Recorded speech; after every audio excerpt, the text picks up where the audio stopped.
Susan Sutton had been cheated, lied to, left with nothing but a crumbling cattle ranch, and a reputation that the whole of Laramie County, Wyoming, seemed eager to bury alongside her late husband's debts, and she had exactly $47 left to her name when she nailed that handwritten notice to the post outside the general store in the summer of 1882. Ranch hand wanted, hard work, honest pay, no drinkers, no gamblers. Inquire at the Sutton Ranch, 3 miles east of Millhaven. Ask for Susan. She had written it herself, pressing so hard with the pencil that the letters nearly tore through the paper because every single word of it had cost her something. Pride, mostly. Susan Sutton had never in her 31 years asked anyone for help.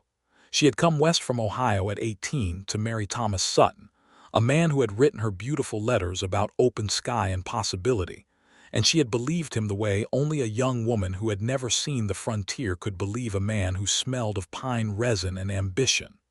Thomas had not been a bad man.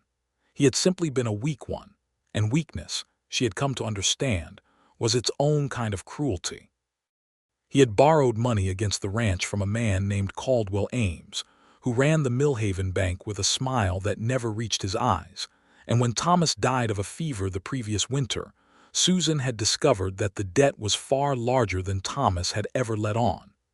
Ames had given her 6 months to either pay or forfeit the land, and 5 of those months had already slipped by. She needed a ranch hand. Someone who knew cattle, who could help her drive the remaining herd to market in Cheyenne before the summer heat broke, who would work hard enough to make up for the fact that she could not afford to hire 3 men when she needed 6. She had told herself she would find someone desperate enough and capable enough, and she had not let herself think about how unlikely that combination was. What she had not counted on was Seth Granger riding into Millhaven that same afternoon. Seth had been on the trail for 11 days when he saw the notice. He almost did not stop. He had been moving through the Wyoming Territory at the pace of a man who was not running toward anything specific, which was the only kind of moving he had done since he left the Rocking H outfit in Colorado 2 years prior. He was 34 years old, broad through the shoulders, with dark hair that had grown past the collar of his worn canvas jacket, and eyes the color of creek water on a cloudy day. And he had the particular stillness of a man who had seen enough trouble to know that most of it could be outwaited. He had been through Millhaven once before. 3 years ago, passing through on a drive, he had eaten a meal at the small restaurant on the main street and had seen a woman through the window of the dry goods store across the road.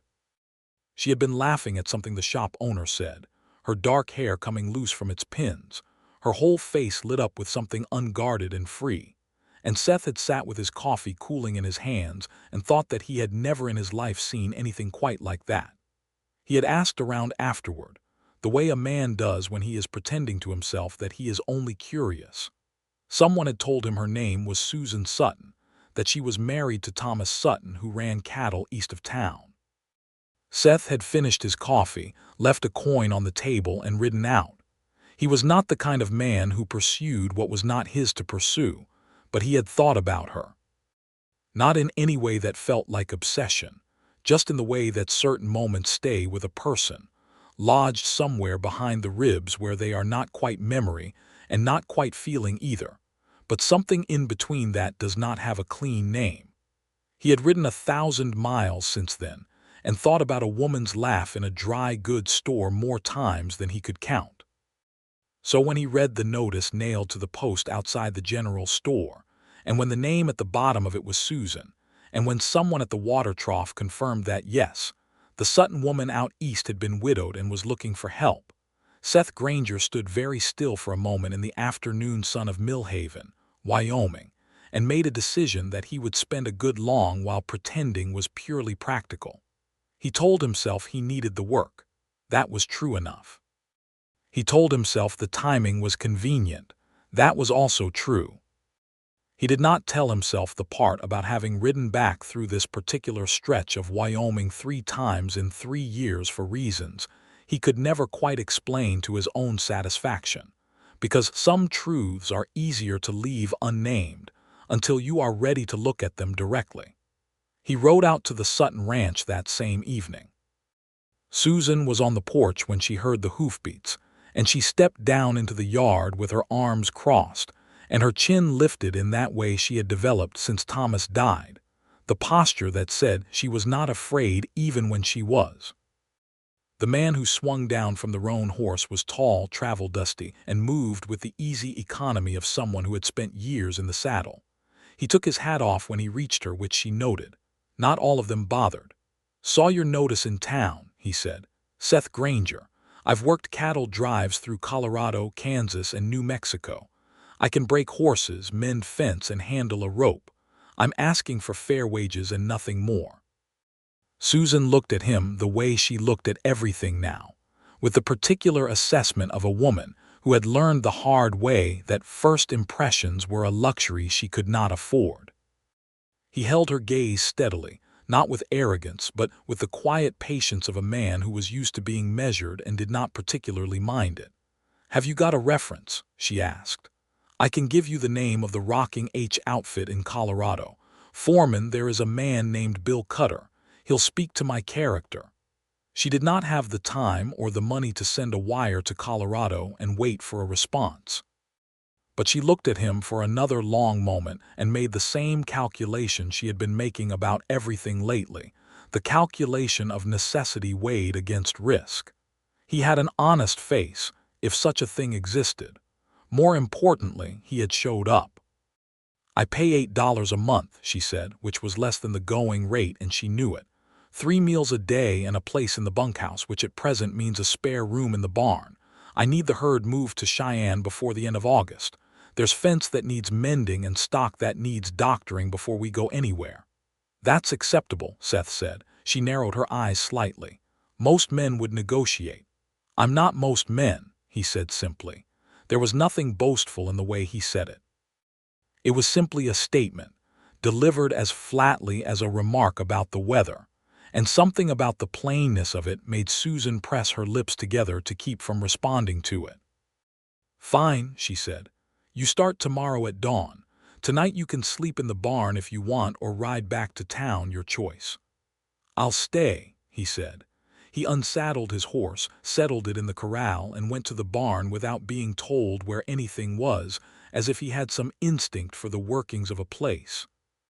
Susan stood on the porch and watched the barn door close behind him, and then she went inside and stood at her kitchen table for a moment with her hands flat on the wood, telling herself that she had simply hired a ranch hand, that it meant nothing, that she was in no position to think about anything other than saving this land. The first week was hard work and very little conversation, which suited them both. Seth was up before dawn every morning, and Susan would come out to find him already at the fence line or with the cattle, working with the kind of quiet competence that made her own work feel less impossible. He never told her what he was going to do, and he never waited to be told. He simply looked at what needed doing and did it, and she found that, after a lifetime of having to explain everything twice, this was an almost overwhelming relief. The fence along the north pasture had been falling apart for 2 years, rotted posts and rusted wire, and Seth replaced a full quarter-mile of it in 3 days, working from first light until the heat became brutal in the early afternoon. Susan brought him water without being asked, and he thanked her without making more of it than it was, and they stood together at the fence line for a moment looking out at the cattle, and the silence between them was the comfortable kind rather than the awkward kind, which surprised her. "You know your way around a ranch," she said on the 4th day, when she found him already doctoring a calf that had gotten wire sick, applying a poultice she had not shown him how to make. "Grew up on one," he said, not looking up from the calf. "Texas, originally. My family had land near San Antonio, lost it when I was about 16. She did not push for more, and he did not offer it. But she turned the information over in her mind the way she did with everything, storing it, understanding him in small pieces. The evenings were where something started to shift. Susan was not a woman who had many people to talk to. Millhaven had never entirely warmed to her, partly because she was not from here and partly because she had a directness that some people found unsettling in a woman. The neighboring ranchers' wives were polite but distant. The men in town treated her with the particular condescension reserved for widows who had not yet figured out they were supposed to sell and leave. But Seth Granger sat on the porch steps after supper and talked to her the way no one had talked to her in years, as if her opinions were interesting rather than inconvenient. They talked about the cattle market, about the railroad's expansion, about the drought that had hit parts of Texas, and whether it would push north. They talked about books, and she discovered that he had read more than she expected, a battered copy of Dickens in his saddlebag that he had carried for so long the spine had been replaced with a strip of rawhide. "My mother gave it to me," he said one evening, turning the book in his hands. "She said if you could feel something on behalf of a character in a story, you could feel something on behalf of a person in front of you. She thought that was the most important thing a person could learn." "She sounds like she was remarkable," Susan said. "She was," he said, and left it at that. But the way he said it told her everything about the kind of loss that does not get smaller with time, only more familiar. She found herself looking forward to the evenings in a way she had not looked forward to anything in a long time. What she did not know, what Seth had never told her and had no intention of telling her, was that he had gone to the Millhaven post office on his second day in town, before he had even fully decided to respond to the notice, and had sent a wire to Bill Cutter at the Rocking H in Colorado. Not because Bill had any information about the Sutton Ranch, but because Seth had asked him, 2 months prior, to send him word if he ever heard anything about a spread called Sutton's Place near Millhaven, Wyoming. Bill had sent word. Seth had redirected his ride from Montana, where he had been heading for a seasonal job, and had come south and east for the better part of a week before he walked into Millhaven and saw that notice nailed to the post. The notice had simply made it easier to approach her, without explaining any of that.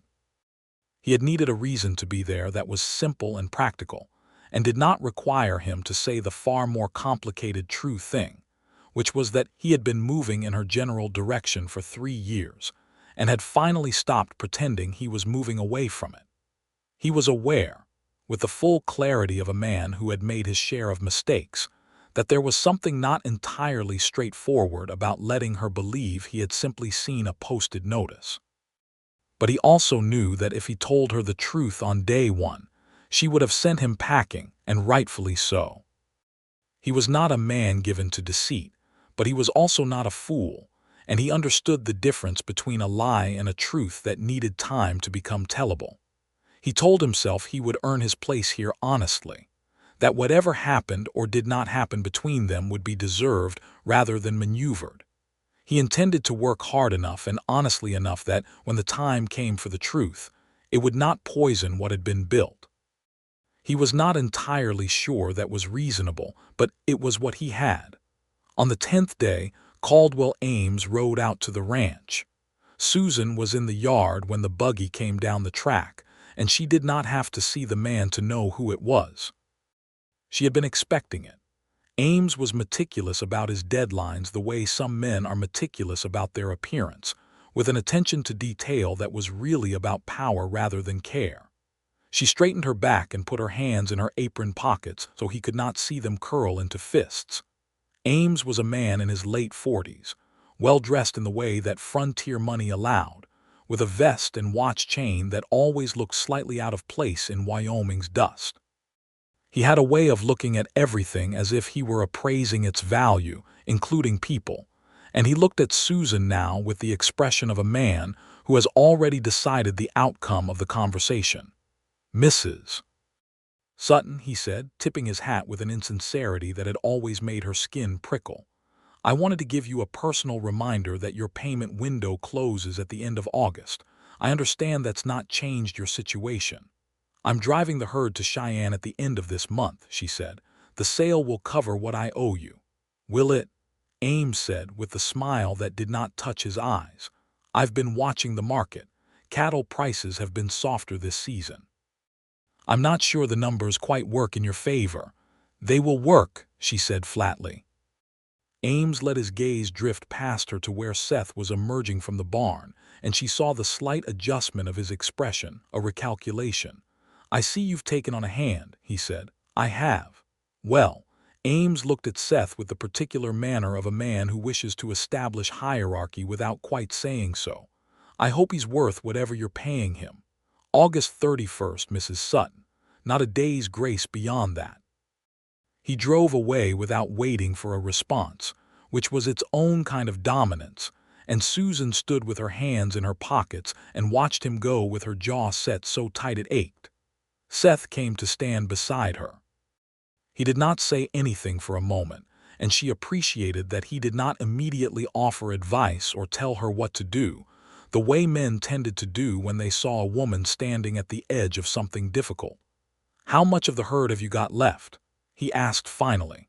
43 head that are fit to drive," she said. 6 more that I wouldn't stake my reputation on at market." 43 head at current Cheyenne prices," he said, doing the arithmetic in his head with the ease of someone who had spent years calculating drives and profits, "should bring you somewhere between $400 and $500, depending on grade." "Enough," she said, "if the prices don't drop further." "We'll get them there in good condition," he said. "That's what you can control." She looked at him sideways, and something about the way he said we caught in her chest, quiet and solid, like a door being closed against the wind. "We leave in 2 weeks," she said. "I need to find a couple of extra men for the drive." Seth went into Millhaven the following morning and came back that afternoon with 2 men willing to work the drive for a share of the wages at the end.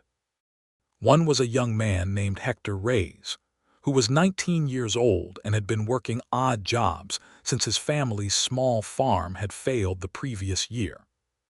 The other was an older man, weathered and compact, who went by the name of Charlie Webb, who had worked drives for 20 years and had the kind of quiet reliability that you did not need to test because it was simply evident. When Susan asked Seth later how he had managed to convince them both to sign on with her rather than with any of the other outfits looking for hands, he gave her a look that was almost but not quite a smile. "I told them the food was good," he said. She stared at him. "You've barely eaten my cooking." "I may have exaggerated slightly," he said. She felt the laugh before she could stop it, and it came out before she was ready for it, genuine and unprepared, and she turned away quickly as if looking at something in the distance. But she felt him watching her with an expression she did not let herself look at directly, because she was not ready for what she might find there. The preparation for the drive consumed the following 10 days entirely. They worked from before sunrise until after dark, sorting the herd, checking the cattle's feet and teeth and general condition, loading the supply wagon, checking and rechecking the equipment. Susan worked alongside Seth, Hector, and Charlie with the single-minded efficiency of a woman who understood that every hour mattered, and the men quickly developed a rhythm with her that she had never managed with the hired hands Thomas had brought on, men who had always seemed faintly surprised to be taking direction from her. Seth never made an issue of it, and because Seth did not make an issue of it, neither did Hector or Charlie. Seth simply treated her instructions as reasonable directives from someone who knew her land and her cattle, which they were, and the easy way he deferred to her knowledge of her own operation without diminishing himself in the process was something she noticed but did not remark on. She did notice, though. She noticed the way he positioned himself in a conversation so that her opinion was the one that landed, the slight angle of his body, the way he would look at her when someone else was speaking, as if her read on the situation was the one he was orienting by. It was not obvious. It was not done with any fanfare. But she saw it, because she had spent 13 years married to a man who had never once done it. On the evening before the drive was set to begin, Susan sat at the kitchen table with the ranch's account book open in front of her and ran the numbers for the final time. The math worked, barely and precisely, provided the market in Cheyenne held even close to what the last report from the railroad agent in Millhaven had suggested. There was no margin for a lost animal, no margin for a price drop of more than a few cents per hundredweight. It was the financial equivalent of walking a fence rail in a high wind. She closed the book and sat with her hands flat on the cover. Seth knocked on the open door of the kitchen, which he always did rather than simply walking in, another thing she noticed. "Tomorrow's going to be a good drive," he said. He was leaning against the doorframe with his arms crossed, hat in his hands, and the lamplight caught the lines of his face in a way that made her look away again in the same way she kept looking away from him. "You don't know that," she said. "No," he agreed, "but I think it is." "On what basis?" she asked, sharper than she intended. He considered this with the seriousness he gave to things that others might have answered lightly. "On the basis that the cattle are in better condition than they were 3 weeks ago, the route is clear, and the people making the drive know what they're doing," he said.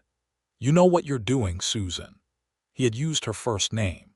He had been using it for 2 weeks, as she had asked all the hands to do, but every time he said it there was something in the delivery that was neither formal nor careless, something that sat in between and felt specific in a way she did not know how to account for.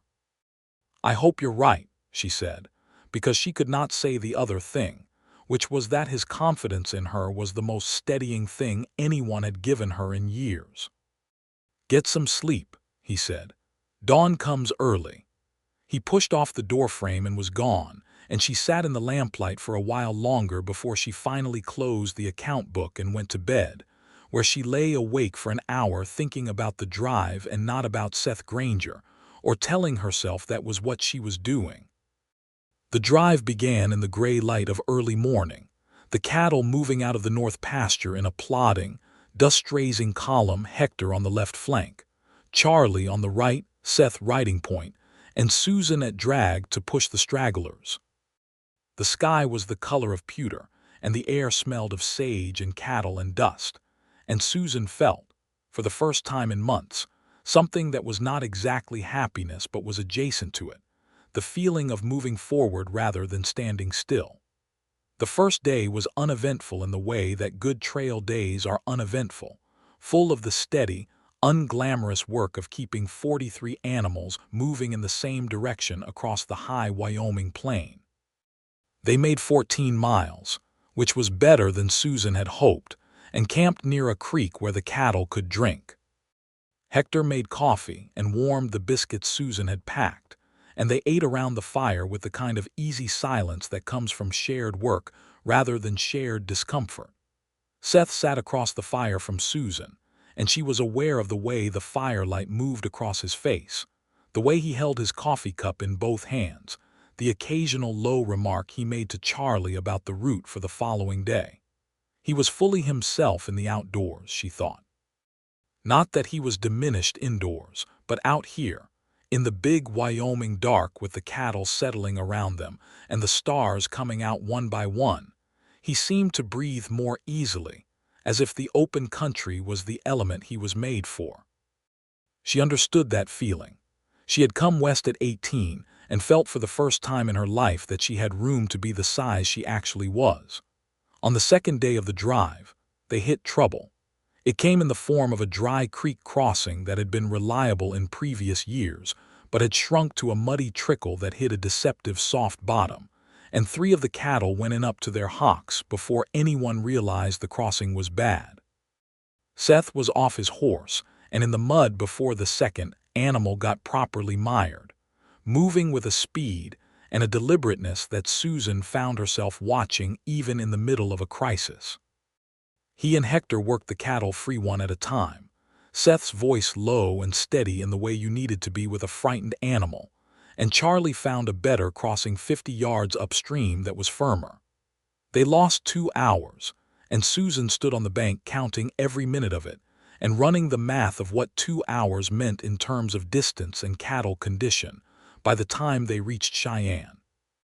When the last animal was across and Seth came up the bank with mud to his thighs and his hat gone somewhere in the process, he looked at Susan and said, "We make it up tomorrow if we start early enough." "We were already starting early," she said. "Earlier then," he said, entirely without drama. She handed him his hat, which she had retrieved from the mud downstream, and he looked at it and then at her, and the near smile appeared again, brief and contained, and she felt it land somewhere in her chest like a warm hand placed flat against her ribs. The second night on the trail, Susan could not sleep. She lay in her bedroll listening to the cattle and the occasional sound of Hector moving on the edge of camp where he had taken the first watch. And she thought about the ranch in Ames and the drive and the price in Cheyenne, all the things she ought to be thinking about. But she also thought about Seth Granger with a frequency that she was beginning to find hard to dismiss as incidental. She had been telling herself since the day he arrived that her situation did not permit personal entanglement, that she needed a ranch hand, not a complication, that she was a woman with a debt and a deadline, and no business letting her heart behave like it had in her girlhood, when she had believed in Thomas Sutton's letters without looking at what they left out. She had made that mistake once, and the cost of it had been everything she owned and nearly everything she was. But Seth was not Thomas. The difference was almost too large to be useful. Thomas had been charm and letters and grand gestures with nothing solid underneath. Seth was stillness and competence, and a way of being present that did not demand anything from her in return. Thomas had made her feel like she was part of his story. Seth made her feel like her own story was worth telling. She pushed all of that aside and stared at the sky until sleep finally took her. On the third day of the drive, the sky went dark in the southwest in the way that meant business, and by midday they were driving cattle through weather that was not quite a storm but was the threatening cousin of one, the wind coming hard from the wrong direction and the cattle restless and difficult. Seth rode up and down the column constantly, reading the herd, watching for the particular body language that preceded a run. He called instructions to Hector and Charlie with an economy of words that the other men understood without needing elaboration. And Susan, who had been on 2 drives before this one, found herself watching the way he managed the situation with a kind of admiration that had nothing to do with romance, and everything to do with the plain fact of someone being genuinely, beautifully competent at something that mattered. When the sky finally opened up for a brief, sharp hour of rain, they pushed the cattle through it rather than stopping, Seth's logic being that stopping in weather made animals more nervous rather than less. He was right. They came through the rain to a stretch of open ground and made camp with the cattle calm and the sky clearing to the west. That evening Susan's boot gave out, the sole separating from the upper at the toe, and she stood in the wet grass with her stocking soaking and said one sharp word that she did not normally allow herself. Seth appeared from behind the supply wagon, looked at the boot, and went to his saddlebag without a word, coming back with a small kit that contained a curved needle and heavy wax thread. He sat down on the wagon's tongue and held out his hand for the boot. She stared at him. "You cannot fix it with that," she said. "Probably not permanently," he said. "Enough to last to Cheyenne." She took the boot off and handed it to him, and he worked on it by firelight with the concentration he gave to everything. And she sat beside him in the wagon's shadow with her stocking feet and watched his hands move. The thread pulled through the leather with a sound that was somehow comforting, domestic, and solid in the middle of the open range.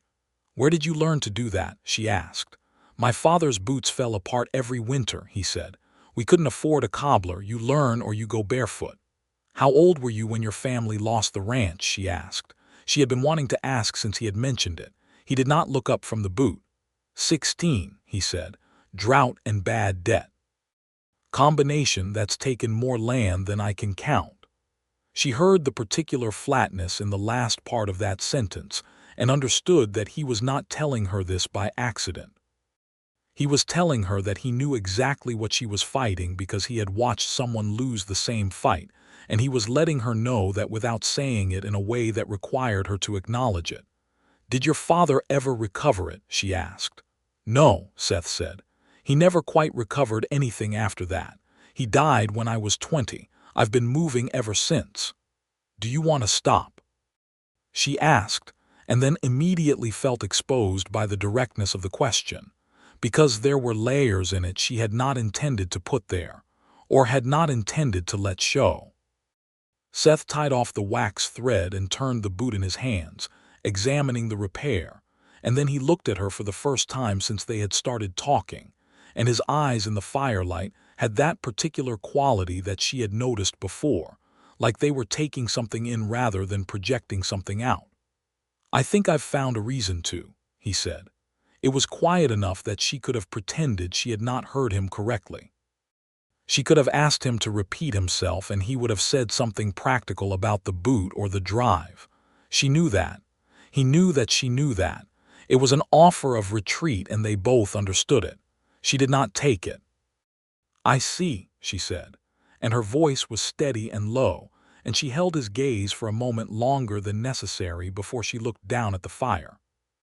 He handed her back the boot without another word, and she put it on, and they sat side by side in the wagon's shadow for another quarter-hour listening to the night before they went to their respective bedrolls, and nothing more was said, and nothing more needed to be, because something had shifted in the space between them that was as quiet and definitive as a key turning in a lock.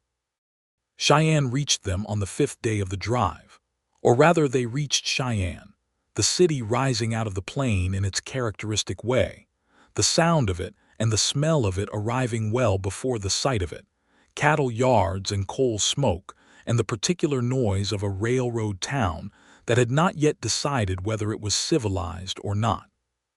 Susan navigated the stockyard process with a competence that surprised the stockyard agent, who was a man named Pratt with the ingratiating manner of someone who expected to be dealing with a man and was recalculating his approach on the fly.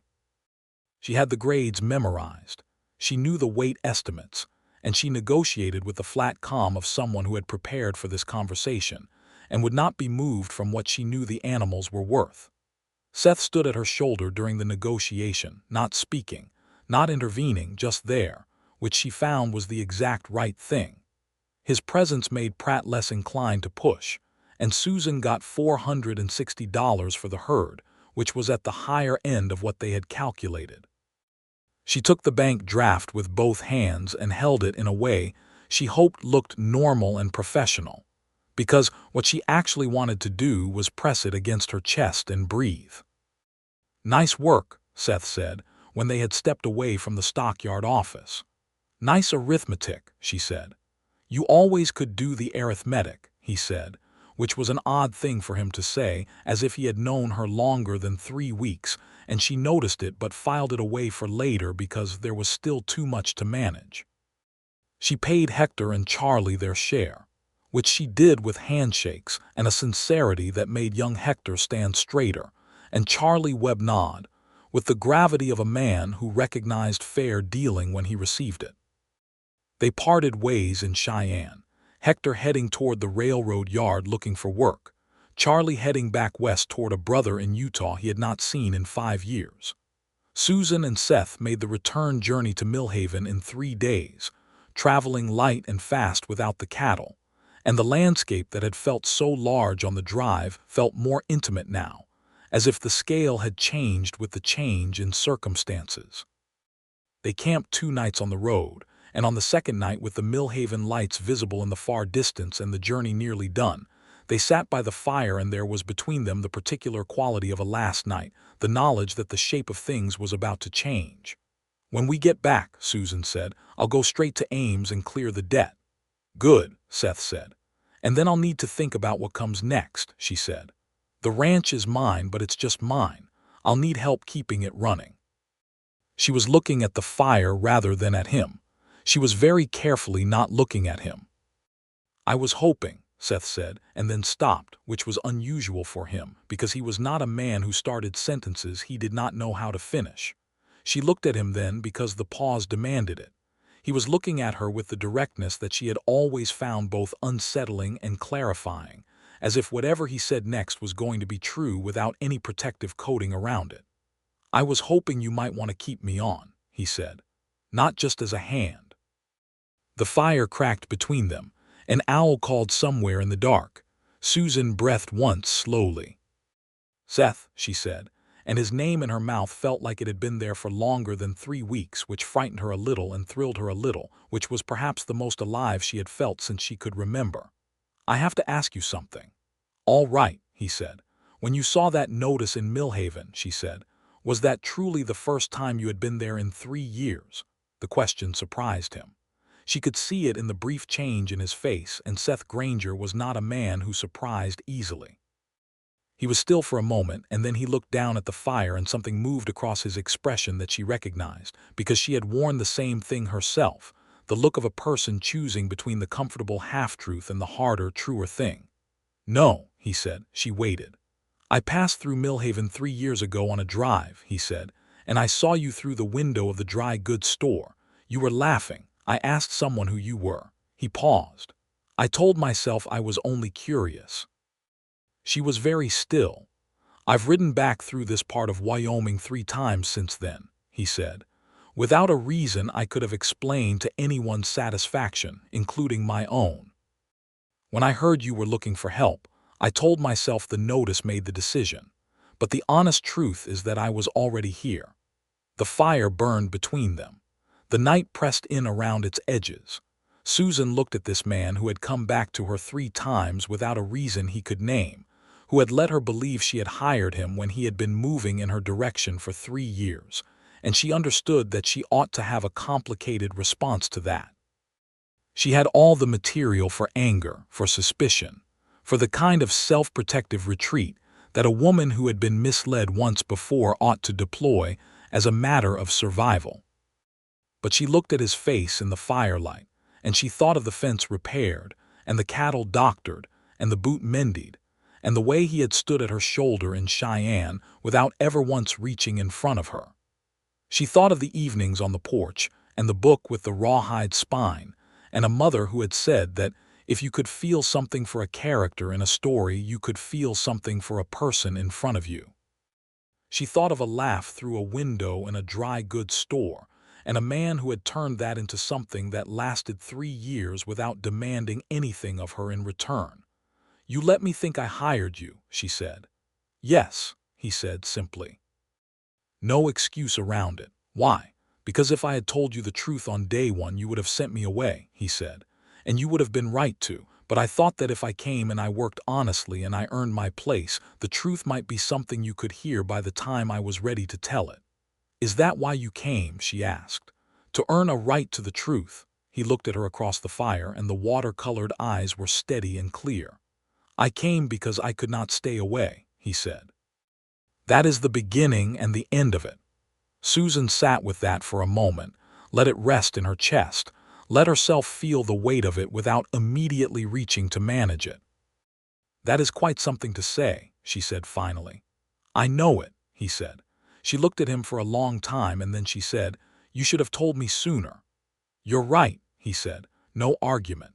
She pulled her coat a little closer around her shoulders and looked up at the sky, which was brilliant with stars in the way that only the wide-open Wyoming sky could be, an extravagance of light that never failed to make her feel simultaneously small and expanded.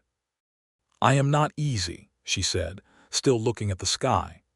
"I am not accommodating or gentle or any of the things that men seem to expect. I have opinions about the running of my land, and I will not be managed, and I will not be talked out of things I have decided." "I know," he said. "You have been here 3 weeks.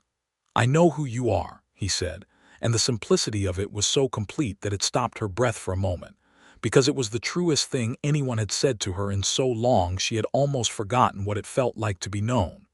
She looked at him then, fully and without the sideways glance she had been using as a shield. He met her eyes and did not look away, and the space between them across the fire felt at once like something vast, and something that could be crossed in 2 steps. "Ask me something honestly," she said. "All right," he said. "Do you see yourself on that ranch, not as a hand in it?"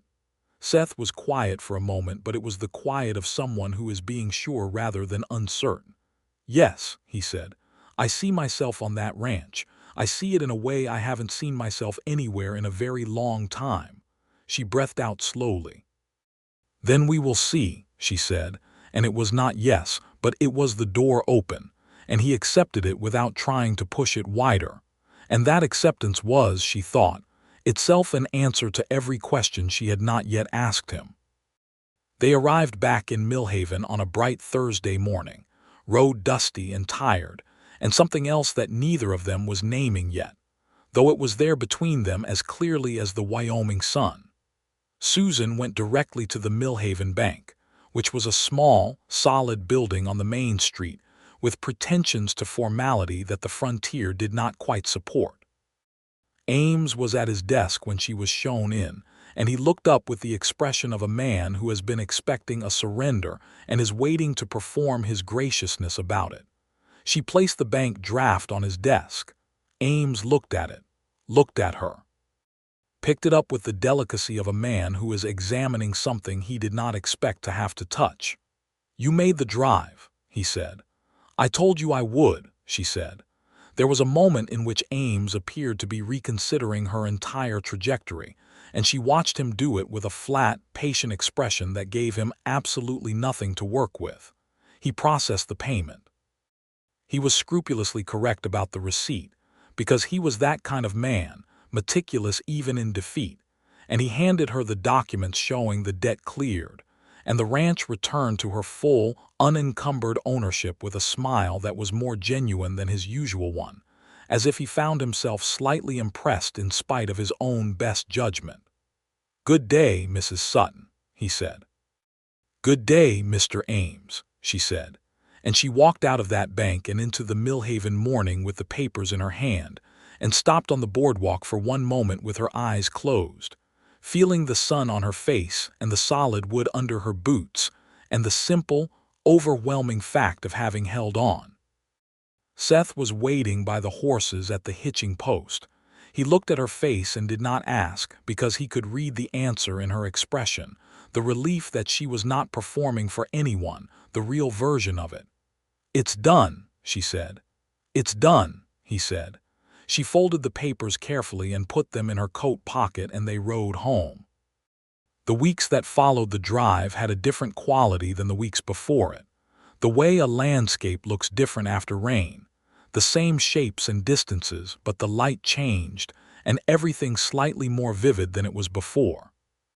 Seth remained at the ranch, and neither of them formally discussed the continuation of the arrangement, which was perhaps its own kind of discussion.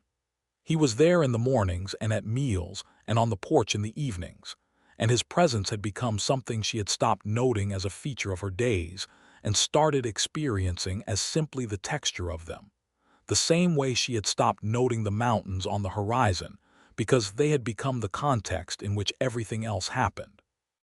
They worked through August and into September, repairing the parts of the ranch that had been neglected during the long year of Thomas's illness and death, and the desperate months after. Seth was a man who could turn his hand to nearly anything structural, who approached a broken gate or a leaking roof with the same methodical calm he brought to a difficult calf or a fractious horse. And the ranch began to show it, the accumulation of sustained attention becoming visible the way improvement always is, gradually, and then suddenly. Susan found herself talking to him the way she had not talked to anyone since before Thomas got sick, before she had had to start managing her husband's fear along with everything else, before she had gotten so used to carrying things alone that she had forgotten what it was to set something down. She told him about Ohio, about the family farm where she had grown up as the middle of 5 children, the particular loneliness of being the one who was capable, always being given the hard tasks because she could do them, always expected to manage rather than to need managing. She told him about the letters Thomas had written, and about the person she had thought she was marrying and the person she had actually married, and she told it without bitterness, because she had processed the bitterness alone in the dark of many Wyoming winters and had come out the other side of it into something more like understanding. Seth listened to all of it with the stillness she had come to love in him, the particular quality of attention that made her feel not watched but heard, which were very different things. In return, he told her about Texas, about the small ranch near San Antonio, his father's hands, the smell of the hill country in spring. He told her about 16 years old and the foreclosure notice nailed to their own door, which had a resonance now that he did not try to underline. He told her about 15 years of moving, the variety of people and landscapes and outfits, the way you could accumulate a kind of competence through that much movement while also losing something that was harder to name, a sense of belonging somewhere, of mattering to a particular piece of ground. "Do you know," Susan said one evening in late September, when the cottonwood along the creek had gone gold and the evenings had the first cold edge of autumn in them, "that before you arrived I had not sat on this porch in the evening for almost a year." He looked at her. "Thomas used this porch," she said. "And after he was gone I kept working until dark and then went inside because I could not sit here with all of it empty."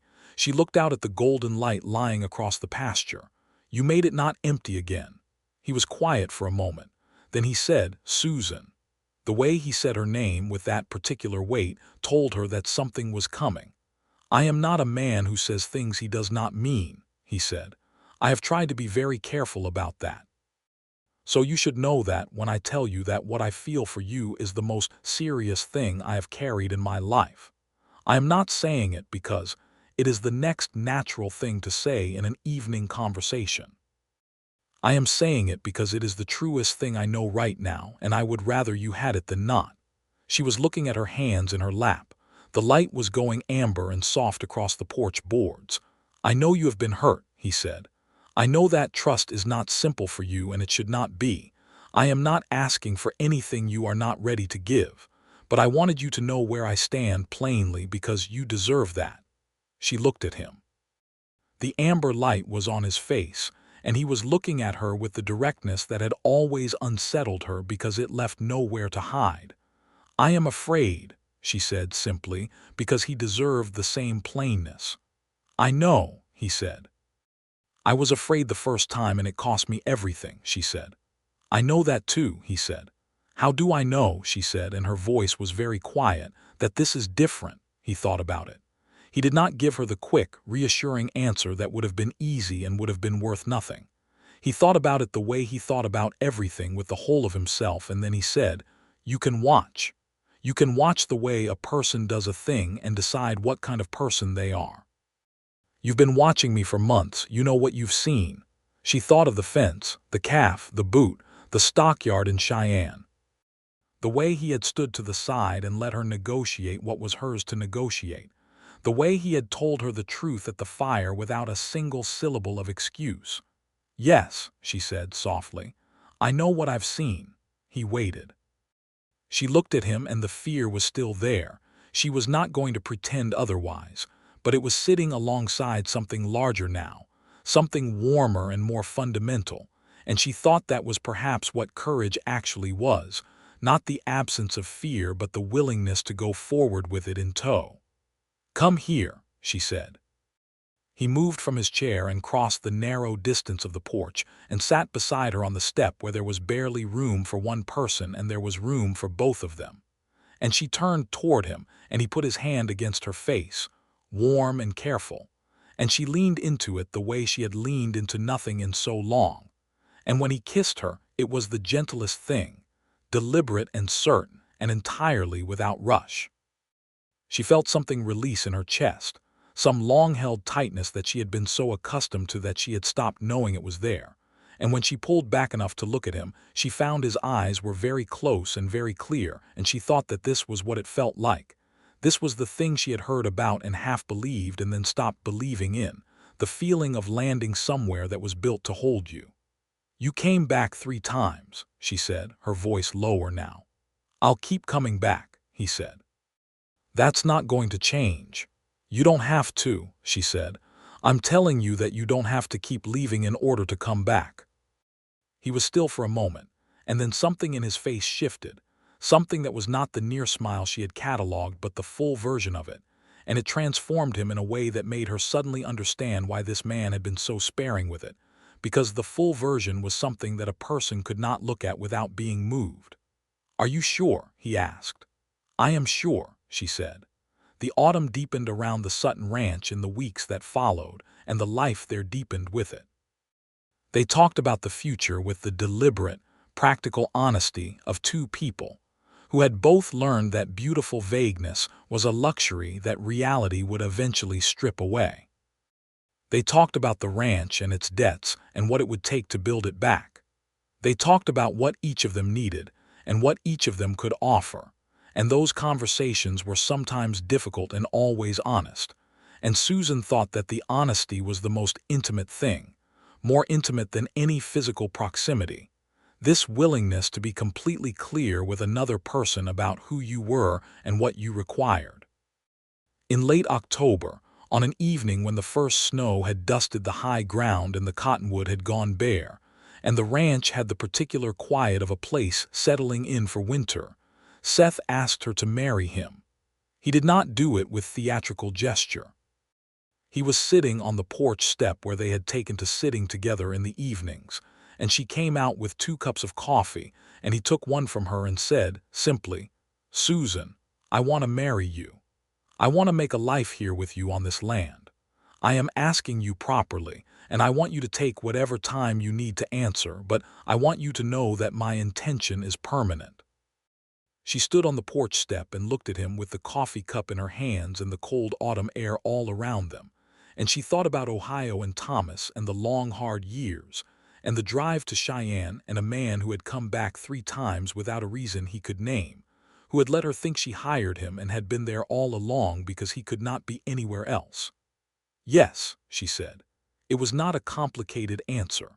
Sometimes the truest things were not. He stood up and she handed him her coffee cup, and he set both cups on the porch rail, and then he took her hands in both of his, and the Wyoming wind came through the cottonwood bare branches and the mountains were lavender in the distance, and he held her hands carefully like they were something he intended to take care of for a very long time. "I don't have a ring," he said. "Not yet." "I don't need a ring yet," she said. "You'll have one," he said. "I know," she said. They were married at the end of November, in Millhaven, in the small church that sat at the edge of town like an afterthought of civilization on the edge of the frontier. Susan wore a dress she had made herself from fabric she had ordered from the dry goods store, a deep blue that Seth had said nothing about but had looked at when she came down the porch steps in the gray November morning, with an expression that said everything that needed saying. There were perhaps 20 people in attendance, which was more than Susan had expected, because she had not thought she had that many people in Millhaven who cared enough to come out in November cold. But Charlie Webb had ridden back from wherever he had been and stood in the 3rd row with his hat in his hands, and Hector Reyes was there in a new shirt that he had clearly purchased specifically for the occasion, and that was slightly too large for him. And several of the neighboring ranch families came, women who had been politely distant, and who came now with the particular warmth of people who have been waiting to be given a reason to be warm. The minister was a man of considerable common sense and minimal ornamentation, and the ceremony was simple and genuine. And when Seth spoke his promises, he looked at Susan with the directness that was simply who he was, and she spoke hers back in a voice that was steady and clear, and it felt nothing like the first time, because the first time she had been 18 and hopeful in the general direction of life, and this time she was 31 and hopeful in the specific direction of this man, which was a different and more demanding and more wonderful kind of hope. Afterward they went back to the ranch, which was already home in a way it had never quite been when she had been alone in it, and there was a supper that several of the neighboring women had organized without being asked, which moved Susan more than she trusted herself to show. This evidence of community that she had not known was available to her. When everyone had gone and the lamps were low and the ranch was quiet with the particular quiet of a winter night on the Wyoming plain, Seth and Susan sat together on the porch step, which had become their place in all weather and all seasons, and the cold was sharp and brilliant, the stars very clear, and the mountains were dark shapes against a sky that went on forever. "Well," Susan said. "Well," Seth said. She leaned into him and he put his arm around her, and they sat in the cold and the dark and the vastness of it all. and she felt that the world was very large and her place in it was very clear. And both of those things were simultaneously true and simultaneously good. Winter was not easy on the ranch. It was never easy in Wyoming, where the cold came with a seriousness that brooked no argument, where the cattle needed daily tending even in temperatures that made movement feel like deliberate punishment.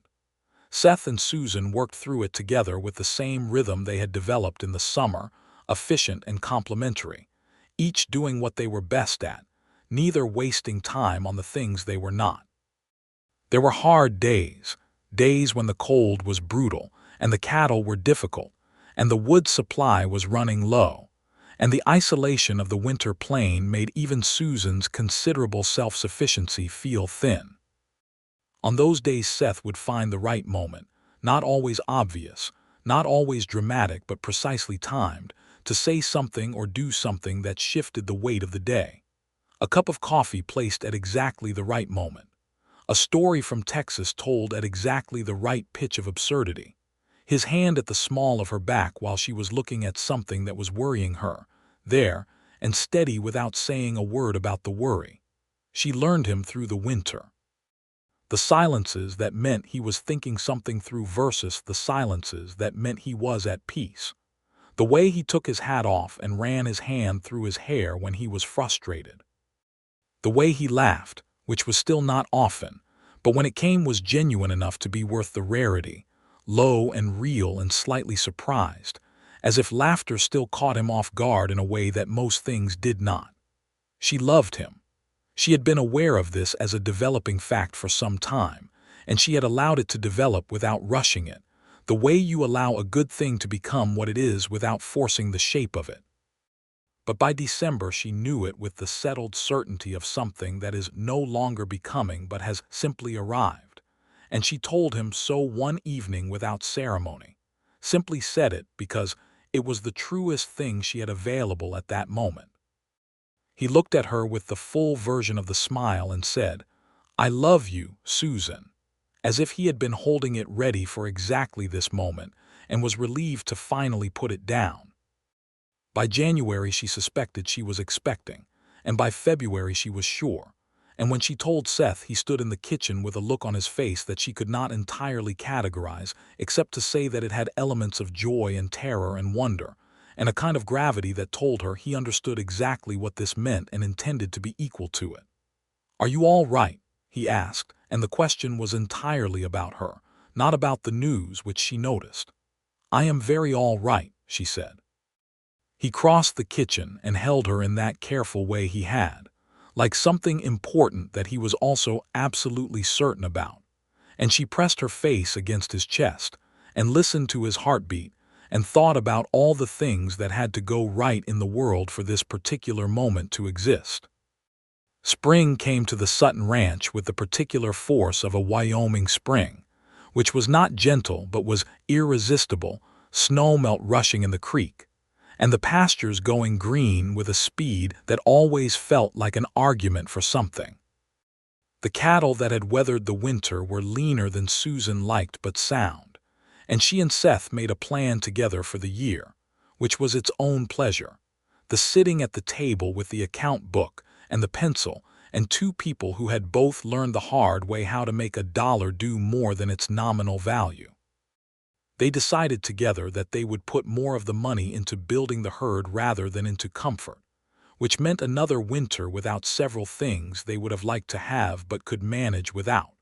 And both of them came to this conclusion independently and simultaneously, which was a small thing and also not a small thing at all.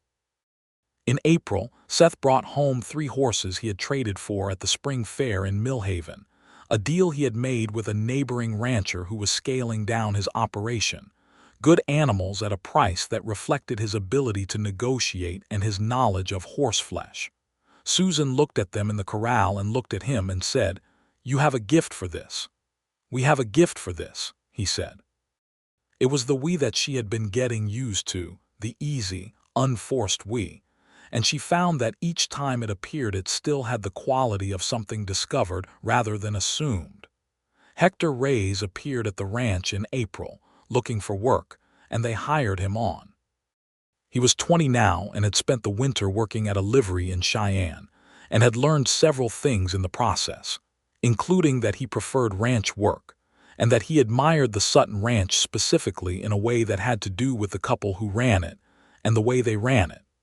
He told Susan this with the directness of a young man who has not yet practiced enough in social management to be indirect, and she thanked him simply, and put him to work on the fence in the south pasture. Seth watched Hector that first week back, with the satisfaction of someone who recognizes a good instinct confirmed. He had known in Cheyenne during the drive that the young man had something worth cultivating, a natural feel for animals and an honest nature that was rarer than it should have been, and having him on the ranch felt like a piece fitting into a picture that was still being assembled. In June, when Susan's pregnancy was visible enough to have become a general fact of life in Millhaven, she received a letter from Ohio. It was from her youngest sister, Clara, who was 23 and who had written with the careful diplomacy of someone who has been chosen as family messenger to carry news that is not straightforwardly good. The letter said that their parents were aging more quickly than anyone had anticipated, that the farm in Ohio was becoming too much for their father to manage alone, that Clara herself was unmarried and running out of options in a town that had not grown in 20 years. Susan read the letter twice, and then she put it on the table and looked at it for a while. Seth came in from outside and read her expression before he read the letter and sat down across from her. She slid the letter toward him and he read it, and when he looked up his face had already arrived at a question that she had not expected. "Could she come here?" he said. She stared at him. "Here." "She needs somewhere to go," he said. "You're going to need help in the fall. The ranch needs hands it can trust, and family is better than strangers." "It's not a small thing," Susan said, "taking on a person." "It isn't," he agreed. "But the fact that you're turning it over in your head instead of saying no outright tells me you've already thought of it and want it." She looked at him. "You are extremely inconvenient to argue with," she said. He said nothing, which was its own kind of argument. Susan wrote back to Clara the following week. Clara arrived in Millhaven in August, 2 weeks before Susan's time came, stepping off the stage with 2 trunks and an expression that was half terrified and half deeply relieved to have arrived somewhere at all. She was dark-haired and slight, with the same directness as her sister but a warmer social surface, and she looked at the ranch and then at Seth, and then at Susan with a gaze that took in the whole picture and arrived at a conclusion quickly. "He is not what I expected," Clara told Susan that first evening while Seth was outside. "What did you expect?" Susan asked. "From your letters, something more austere," Clara said. "He smiled at me when he took my trunk." "He smiles," Susan said. "Not constantly, but when it counts." Clara absorbed this with the look of someone filing it carefully. When Susan's time came in September, it was Clara and the Millhaven doctor between them who managed it, and Seth stayed out of the way in the manner of a man who is trying very hard to be wherever he is needed and has been firmly told that where he is needed is not in that room. He sat on the porch step in the September night and listened to the sounds of the house, and held himself very still with the careful tension of a man who is discovering new layers of what it means to care for someone. The child was a boy.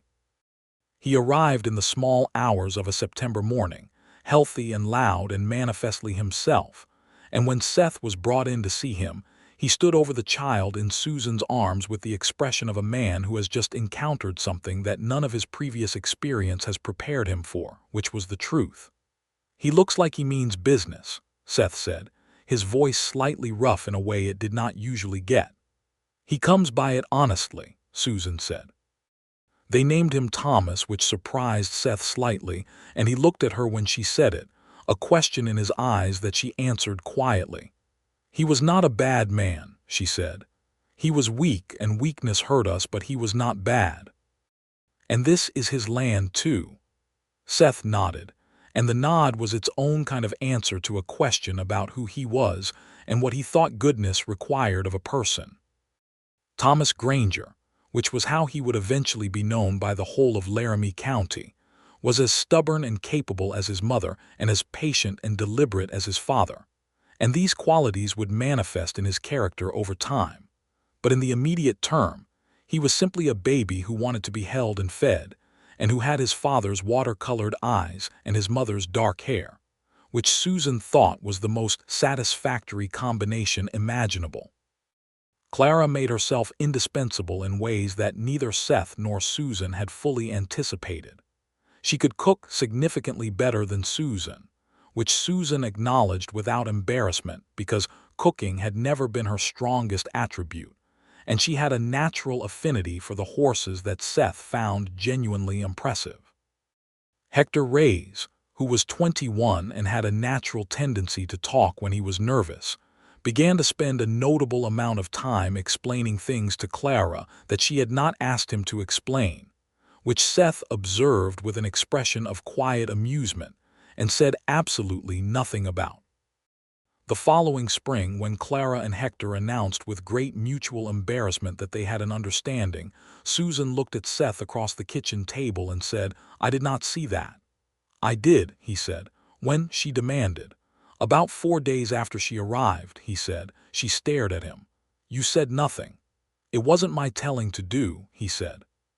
She looked at him with the exasperation of a woman who knows she is looking at someone who is right, which was one of the more maddening experiences available to a person. "You are profoundly difficult sometimes," she said. "Only when I'm right," he said. They were married the following summer, Hector and Clara, in the same small Millhaven church, and the gathering was larger this time because the Sutton Ranch had become in 3 years something that people in the county knew as a going concern, a well-run operation with a reputation for fair dealing and good stock. And the people who came to Clara and Hector's wedding came in part to celebrate, but also in part because they wanted to be associated with the kind of place and the kind of people that the Sutton Ranch had become.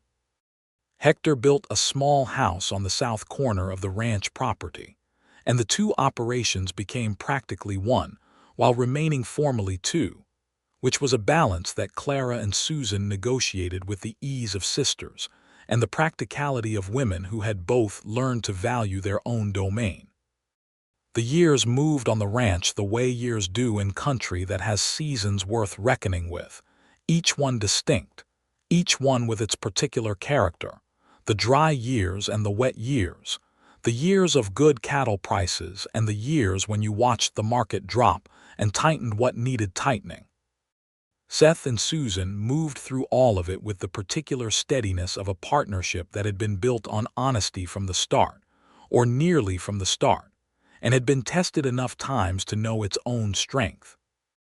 Susan ran the business end of the ranch with an efficiency that had become known well beyond Millhaven, and several of the neighboring ranchers had, on different occasions, asked her advice on questions of herd management and market timing, which she gave directly and without charge, and which she enjoyed in a way she did not make a great show of. She had not expected the frontier to be a place where her intelligence was useful. She had found over time that it was exactly the place for it. Seth built the ranch in the literal sense, the buildings and the fences and the infrastructure that a working cattle operation required, and he did it with the same method he brought to everything, steadily and well.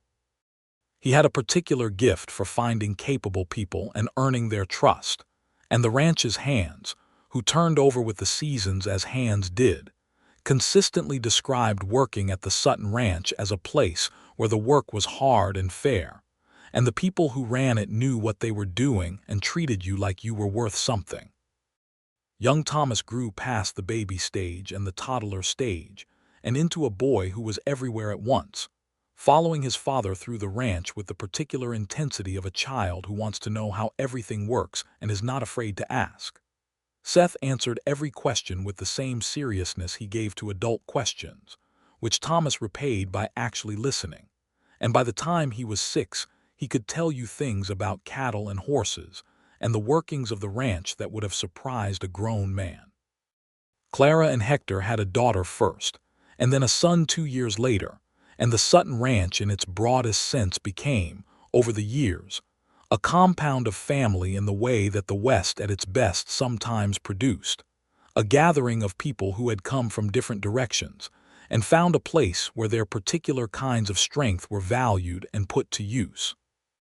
Susan was 37 on an autumn evening in 1888, when she sat on the porch step with Seth and looked out at the land she had almost lost and fought to keep and built into something that was unmistakably and permanently hers, and felt a contentment that had nothing of complacency in it, because she was not built for complacency, but had instead the character of a life fully inhabited. "Do you remember," she said, "the $47? He looked at her. "No, tell me." "The day I wrote the notice," she said.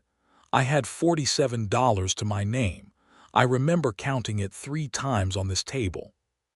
He was quiet for a moment, thinking about the sequence of things, the notice and the post and the afternoon sun in Millhaven. "I remember the notice," he said. "I know," she said. "You have to tell me something." "What?" "When you rode out here that first evening," she said, "and you saw the ranch and you saw me standing in the yard, what did you think?" He considered this with the same care he gave to everything. "I thought," he said, "that I had been riding in the right direction for 3 years, and I was finally where I was supposed to be." She looked at the pasture, gold in the autumn evening light, the mountains enormous and purple to the west. Thomas was somewhere in the barn with Hector, their voices carrying on the still air. The creek made its sound. The horses were at the fence. "You let me believe I hired you," she said, but her voice had no reproach in it now, nothing but the warmth of a story told between people who have lived it together and know all its parts. "I did," he said. "And you were already there," she said. "Always," he said. She looked at him, this man who had come back 3 times without a reason he could name, who had eaten at her table and mended her fence and stood at her shoulder in Cheyenne, and told her the truth at a fire in the open country when he could have kept it, and who had been on this particular piece of Wyoming ground for 6 years now with every apparent intention of remaining there until the mountains wore down to plains. "Good," she said. He reached over and took her hand, and his hand was as familiar as the land, calloused and warm and certain, and she held it in both of hers the way she held things she valued, securely and without apology. The evening deepened around them. Somewhere in the barn Thomas laughed at something Hector said, and the sound of a child's laugh carried across the ranch yard in the autumn air, light and uncomplicated, the sound of a person who has not yet learned that the world requires defending against, who simply lives in it and finds it good. The lamp came on in Clara's window across the south yard, warm and orange in the gathering dark. The cattle in the north pasture settled. The mountains went from purple to deep blue to something that was not quite a color at all, the edge between day and not day that happened every evening and was never the same twice. Susan Sutton had come west at 18 with everything she owned in 2 trunks and a set of beliefs about the world that the world had spent years amending. She had lost things and built things and lost things again and built them back. And she had done most of it alone in the way that a certain kind of woman does everything alone, not because no one is available to help, but because she has not yet learned how to allow it. She had learned. It had taken a man who was willing to come back 3 times without a reason, and then tell her the truth about it. It had taken the willingness to be afraid and go forward anyway, to let someone stand at her shoulder in Cheyenne and not resent it, to put her name beside his in a church registry and mean every word of the promises she made. It had taken all of that in several Wyoming winters and 43 head of cattle and $47, and a notice nailed to a post and a laugh through a window in a dry goods store that a quiet, patient, determined man had carried with him across 1,000 miles in 3 years of riding, and had eventually, with great care and considerable stubbornness, brought home. Seth Granger looked out at the ranch that was his as surely as it was hers, that he had helped build into what it was, and thought that 15 years of moving had been exactly the right preparation for not moving anymore.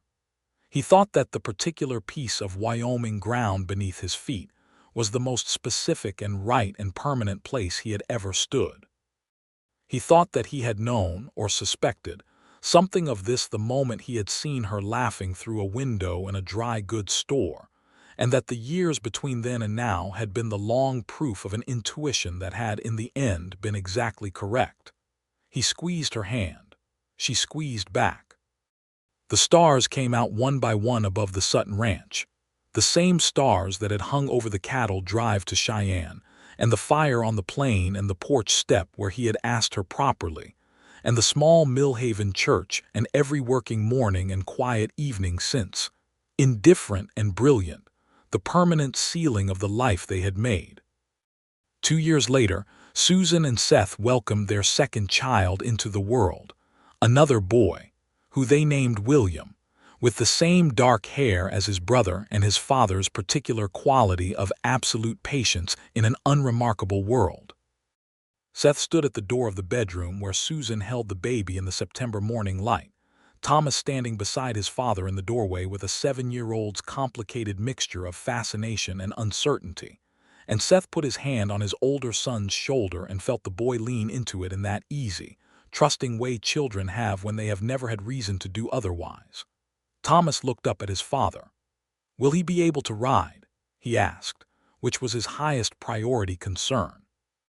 "Not for a while," Seth said. "How long?" "A few years," Seth said. Thomas processed this with the resigned practicality of someone who has accepted that good things require patience. "All right," he said. Seth looked across the room at Susan, who was watching them both in the doorway with an expression that held everything, the years and the gratitude and the love that had been built by 1,000 ordinary mornings and evenings into something so substantial it could hold the weight of the future without straining. She smiled at him. Not the guarded, measuring smile she had worn in the yard on that first evening, the smile of a woman who had learned to protect herself, but the real one, the one he had been working toward from the moment he saw her laughing through a window in a dry goods store, unguarded and free and entirely herself. He smiled back, the full version, the one she had told him was worth the wait. She had been right about that. She was right about most things. He had learned that early and had never stopped being grateful for it. Outside, the Wyoming sky was enormous and blue, and the mountains stood their patient watch over the ranch and the land and the people on it, and the creek ran its course through the cottonwood, and the cattle stood in the north pasture in the autumn sun, and the Sutton ranch went on, solid and alive and entirely itself, built from $47 and a handwritten notice and a man who could not stay away, and the woman who had been, from the very beginning, worth every mile of the return.